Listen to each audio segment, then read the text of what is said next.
Guys ഒരാൾ ചെയ്ത പണിയാണോ? എന്താ ഇത്? പേനമഷി തേച്ചേക്കണോക്ക് മുഖത്ത്. ഇങ്ങോട്ട് അയ്യേ പല്ല് വരെ ചിരിക്കരുത്. കയ്യിലൊക്കെ ഇത് എവിടെ നമുക്ക് കിട്ടിയത്? പേന വലിച്ച് കടുത്തിട്ട് നോക്ക് മൊത്തത്തില് കൈ അടക്കം നോക്ക്. എവിടെ നമുക്ക് കിട്ടിയത്?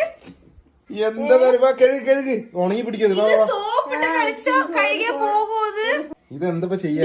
കളയാ ഇത് സോപ്പിട്ട് കഴുകിയ പോകുവോ? കുഞ്ഞല്ലോ ഇതെന്താ പേനമശി മൊത്തം എടുത്തിനാള്. എന്താണ് ഇത്? വാ കേഴി തരാം. വാ കഴുകി കുറച്ച് ഉണങ്ങി പിടിക്കും. വാ വാ വാ ബാത്റൂമിക്ക്. അല്ല ഇതെന്താ മോഹം അങ്ങനെ? ഒന്നും പറയാനില്ല അവക്ക്. ഒന്നും പറയാൻ ഒരു അക്ഷരം മിണ്ടുന്നില്ല. ചെയ്ത് തെറ്റാന്ന് മനസ്സിലായി. ഗൈസ് അങ്ങനെ ഒരുവിധം നമ്മൾ കളഞ്ഞിരിക്കുന്നു. എന്നാലും ഉണ്ട് കേട്ടോ. കയ്യിൽ അവിടെ ഇവിടെയൊക്കെ ചെറുതായിട്ട് കാണുന്നുണ്ട്. കാട്ട് ഇതാ കണ്ടില്ലേ? എല്ലാം കഴിഞ്ഞ് ഭക്ഷണം കഴിച്ചോണ്ടിരിക്കുക. ഫുഡ് കഴിച്ചോണ്ട് കേട്ടോ. കഴിഞ്ഞോ?